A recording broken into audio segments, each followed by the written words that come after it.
Episode 12। बच्चों, अगर अभी तक आपने हमारा YouTube चैनल कहानियों की दुनिया सब्सक्राइब नहीं किया है तो तुरंत कर लीजिए। तो चलिए कहानी शुरू करते हैं। वापसी का इशारा। जंगल में सब कुछ शांत था।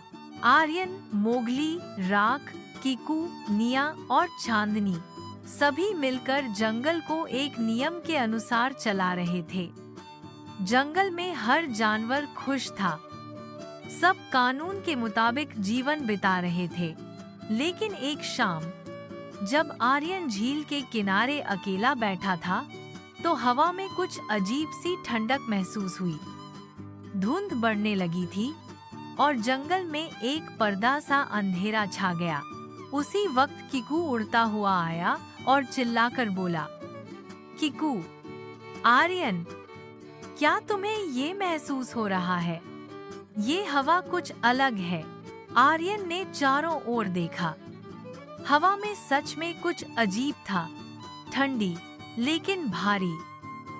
तभी जमीन पर कुछ गिरने की आवाज आई।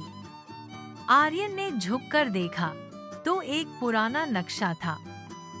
नक्शे के बीचों बीच काले रंग के अक्षरों में लिखा था, जहर का साया वापस आ गया है। आर्यन ने नक्शा राख को दिखाया। राख ने उसे गहरी नजर से देखा और बोला, राख, ये वही नक्शा है जो सदियों पहले जंगल में देखा गया था, जब अंधेरा पहली बार छाया था। चांदनी, लेकिन इस बार ये वापस क्यों आया है? मोगली, ये जंगल खुद हमें चेतावनी दे रहा है, हम सभी को। अंधेरों का जादू। अगले कुछ दिनों में जंगल में अजीबोगरीब हालात होने लगे।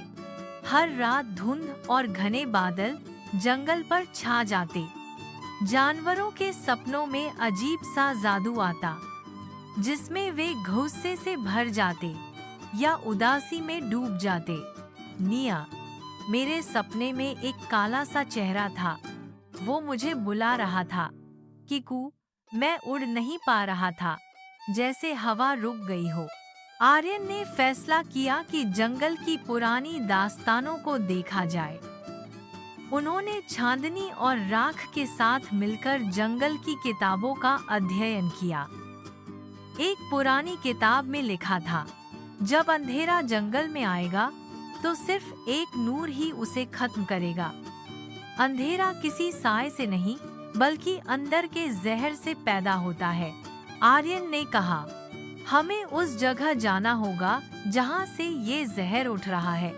एक छोटी टीम बनाई गई। आर्यन, मोगली, राख और चांदनी, वे सभी पुराने जंगल के उस हिस्से की ओर चल दिए जहां पहले शेर बहादुर और साया ने अपनी फौज बनाई थी। जंगल का वो हिस्सा अब वीरान, सूखा और बिल्कुल खामोश था। वहां उन्हें एक पुरानी सुरंग मिली। सुरंग से जहरीली हवा और घना अंधेरा निकल रहा था। राख, ये वही जगह है जहां शेर बहादुर की रूह कैद है। चांदनी, ये जहर किसी और का नहीं, उसी का है। उसकी नफरत अब भी जिंदा है। मोगली ने सुरंग के अंदर झांक कर कहा, मोगली, ये साया रोशनी से नहीं, सिर्फ सबकी ताकत से खत्म हो सकता है। नूर का फैसला। आर्यन ने जंगल के सभी जानवरों को इकट्ठा किया। घास का एक बड़ा मैदान सजाया गया। हर जानवर ने अपनी कहानी सुनाई। किसी ने दुख, किसी ने खुशी, किसी ने पछतावा। आर्यन ने उन्हें समझाया, आर्यन, शेर बहादुर का शरीर खत्म हो गया, मगर उसकी सोच, उसका गुस्सा, उसकी नफरत, ये जहर की तरह जंगल में फैल रही है। इस जहर का इलाज सिर्फ नूर है, और ये नूर तब आएगा जब हम सब मिलकर अपनी रोशनी देंगे। राख, रोशनी किसी चिराग या टॉर्च की नहीं, बल्कि दिल की रोशनी की बात हो रही है। चांदनी, मोहब्बत, यकीन और उम्मीद की ताकत। सभी जानवर एक गोल घेरा बनाकर बैठ गए। उन्होंने अपनी आंखें बंद की और अपने दिल की सकारात्मकता को साझा किया। थोड़ी देर बाद आसमान में चमक उठी। अंधेरों के बीचों बीच एक नूर फूट पड़ा जो पूरी सुरंग पर छा गया। सुरंग का अंधेरा जल गया, हवा साफ हो गई और जंगल फिर से रोशन हो गया। मोगली, ये था असली जंगल का नूर, आर्यन ने सबसे कहा। जंगल का असली रक्षक एक व्यक्ति नहीं, बल्कि हम सब हैं। जब तक हम मिलकर रहेंगे, कोई भी साया हम पर कभी हावी नहीं हो सकता। उस रात जंगल में जश्न मनाया गया। किकू ने फिर से उड़ान भरी, निया ने गीत गाया और राख ने पहली बार मुस्कुराया। चांदेरा, अंधेरा गया नहीं, हमने उसे रोशनी बनाना सीख लिया है। अगले एपिसोड चांदी का राज, झील के तह में छुपी सच्चाई। झील के नीचे क्या छुपा है? आर्यन और मोगली की नई मुहिम जारी रहेगी।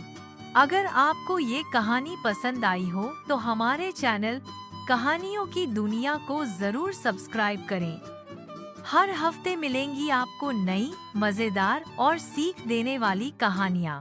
लाइक करें, कमेंट करें और शेयर करना ना भूलें। धन्यवाद।